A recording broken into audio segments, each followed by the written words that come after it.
नमस्कार दोस्तों, स्वागत है आप सबका। आज का जो टॉपिक है मेरा, वो टॉपिक है सेल कोशिका का सेकंड पार्ट आज कराएंगे। फर्स्ट पार्ट पहले करा चुके हैं, आज जो है वो सेकंड पार्ट कराएंगे। चलिए देखते हैं। आज साइटोप्लाज्म से स्टार्ट करेंगे। साइटोप्लाज्म क्या होता है? कोशिका द्रव्य साइटोप्लाज्म क्या होता है? साइटोप्लाज्म जीव द्रव्य जो कोशिका भित्ति एवं केंद्र के बीच जो पाया जाने है उसे कोशिका द्रव्य कहते हैं। क्या? जीव द्रव्य जो कोशिका भित्ति एवं केंद्र के बीच होता है उसे कोशिका द्रव्य कहते हैं। इसके अकार्बनिक पदार्थ खनिज, लवण, जल तथा अकार्बनिक पदार्थ कार्बोहाइड्रेट, प्रोटीन वसा होते हैं जो निर्जीव पदार्थ हैं। कोशिका द्रव्य एक चिपचिपा पदार्थ है। इसमें अनेक रचनाएं पाई जाती हैं जिसे अनेक रचनाएं पाई जाती हैं उसे कोशिकांग कहते हैं। अंतःप्रद्रवी जालिका क्या होती है?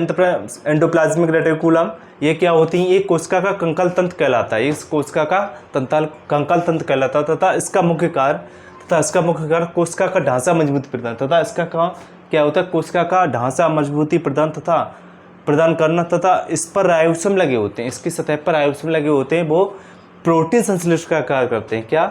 अंतःप्रद्रवी जालिका क्या होती हैं? यह कोशिका के ढांचा को मजबूती प्रदान करना तथा इसके सतह पर राइबोसोम लगे होते हैं जो प्रोटीन संश्लेषण का कार्य करते हैं।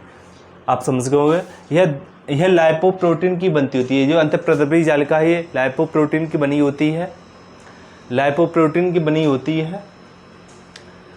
यह दो प्रकार की होती है। क्या? यह कितने प्रकार? दो प्रकार की होती है। चिकनी प्रद्रवी जालिका, सेकंड खुरदरी प्रद्रवी जालिका।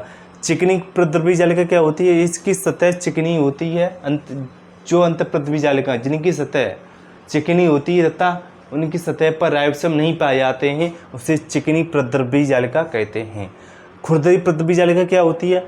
खुरदरी प्रद्रवी जालिका ऐसी अंतःप्रद्रवी जालिका जिनकी सतह पर छोटे छोटे कण राइबोसोम के होते हैं, जो खुरदरी प्रद्रवी जालिका कहते हैं। जिनकी सतह पर छोटे छोटे कण राइबोसोम के पाए जाते हैं जो प्रोटीन संश्लेषण का कार्य करते हैं, इसे खुरदरी प्रद्रवी जालिका कहते हैं।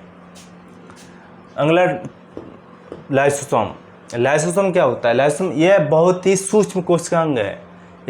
सूक्ष्म कोशिकांग है। इनमें विभिन्न एंजाइम होते हैं।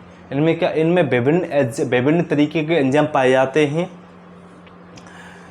एंजाइम होते हैं जिनमें जीव द्रव्य घुला देने की या नष्ट करने की क्षमता होती है। इनका मुख्य कार्य भोजन पाचन करना होता है। जब यह फट जाती है या कोशिका को नष्ट कर देती है, इसके कारण से कोशिका की आत्महत्या थैली कहते हैं। कोशिका के अपशिष्ट पदार्थों का अपशोषण करते हैं। लाइसोसोम क्या होता है? जब कोशिका फट जाती है तो कोशिका को नष्ट कर देती है, इस वजह से इसके कोशिका की आत्महत्या थैली कहते हैं। समझे होंगे आप इसको। अब अगला टॉपिक है माइटोकॉन्ड्रिया। माइटोकॉन्ड्रिया क्या है? माइटोकॉन्ड्रिया जो सेल का पावर हाउस कहते हैं। चलो इसे समझते हैं। माइटोकॉन्ड्रिया ऊर्जा को उत्पन्न करने के कारण इसे कोशिका सेल का पावर हाउस कहते हैं। सेल का ऊर्जागृह कहते हैं। इसकी प्रत्येक बाहरी झिल्ली, माइटोकॉन्ड्रिया की प्रत्येक बाहरी झिल्ली एवं अंतः झिल्ली चारों तरफ से, बाहरी झिल्ली एवं अंतः झिल्ली चारों तरफ से घिरी रहती है। क्या? चारों तरफ से घिरी रहती है, क्योंकि इसमें भोजन कार्बोहाइड्रेट का ऑक्सीकरण होता है। ऑक्सीकरण को कोशिकीय शोषण या अंतःशोषण कहते हैं। कोशिकीय क्या कहते हैं? अंतःशोषण या ऑक्सीकरण क्या कहते हैं? कोशिकीय शोषण या अंतःशोषण कहते हैं। भोजन के ऑक्सीकरण के फलस्वरूप यह एटीपी उत्पन्न संग्रहित होती है। अब आते हैं राइबोसोम। राइबोसोम क्या है? राइबोसोम एक कण बहुत छोटे छोटे होते हैं, सूक्ष्म होते हैं। ये सूक्ष्मदर्शी से दिखाई पड़ते हैं। ये प्रोटीन संश्लेषण का कार्य करते हैं। क्या? ये प्रोटीन संश्लेषण का कार्य करते हैं। किसका करते हैं? यह प्रोटीन संश्लेषण का कार्य करते हैं। यह सूक्ष्मदर्शी से दिखाई पड़ते हैं। यह प्रोटीन का निर्माण करते हैं। क्या? यह सूक्ष्मदर्शी दिखाई पड़ता है। यह प्रोटीन का निर्माण करते हैं, इसलिए इन्हें प्रोटीन संश्लेषण प्लेटफॉर्म कहते हैं। प्रोटीन संश्लेषण प्लेटफॉर्म क्यों कहते हैं? क्योंकि राइबोसोम प्रोटीन का निर्माण करते हैं, इस वजह से इन्हें प्रोटीन संश्लेषण का प्लेटफॉर्म कहते हैं। अब आते हैं सेंट्रोसोम। सेंट्रोसोम क्या है? यह केवल जंतु कोशिका में पाया जाता है। सेंट्रोसोम क्या होते हैं? ये केवल जंतु कोशिका में पाया जाता है। इसका मुख्य कार्य कोशिका का विभाजन करना। इसका मुख्य कार्य क्या होता है? कोशिका का विभाजन, डिवीजन करना, कोशिका का विभाजन करना। और लवक क्या होते हैं? प्लास्टिड्स क्या होते हैं? प्लास्टिड्स यह गोलाकार अंडाकार नुमा होता है। यह गोलाकार या अंडाकार नुमा होते हैं। ये 3 प्रकार के होते हैं। लवक कितने प्रकार के होते हैं? 3 प्रकार के। 3 प्रकार कौन कौन से? जैसे अवड़ी लवक, ल्यूकोप्लास्ट, बड़ी लवक, क्रोमोप्लास्ट, हरित लवक, क्लोरोप्लास्ट। अब अवड़ी लवक क्या होते हैं? अवड़ी लवक ये पौधों के रंगीन भागों में पाए जाते हैं। अवड़ी लवक क्या होते हैं? ये पौधों के रंगीन भागों में पाए जाते हैं, जो सूर्य के प्रकाश से वंचित रहते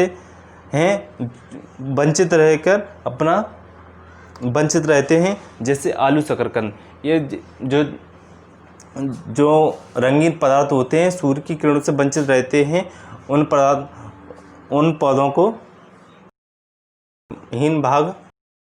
रंगीन भाग, ऐसे भाग जो सूर्य की किरण से वंचित रहते हैं, उन्हें अवड़ी लवक कहते हैं, जैसे आलू, शकरकंद। अब अगला बड़ी लवक। बड़ी लवक क्या होते हैं? ये पौधों के रंगीन भागों में पाए जाते हैं। पौधों के रंगीन भागों में पाए जाते हैं, जैसे लाल, पीले आदि रंग में पाए जाते हैं, जैसे पुष्प, फल, बीज आदि में पाए जाते हैं। पुष्प, फल, बीज आदि में पाए जाते हैं। ये बड़ी लवक कहते हैं, क्लोरोप्लास्ट कहते हैं। और थड़ लवक क्लोरोप्लास्ट। क्लोरोप्लास्ट क्या है? इसे पादप कोशिका का रसोईघर कहा जाता है। इसे किसे? पादप कोशिका का रसोईघर कहा जाता है।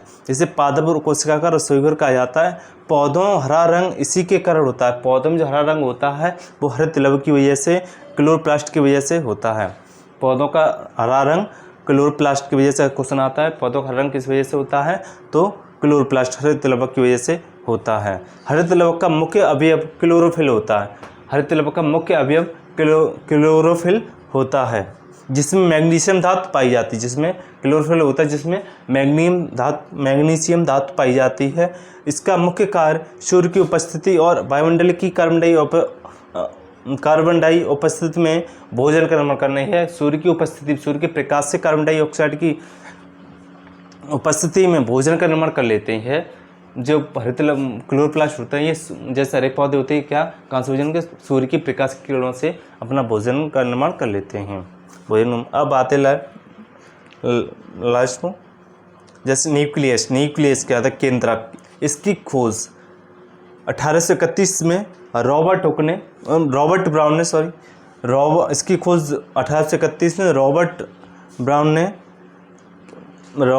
ने की।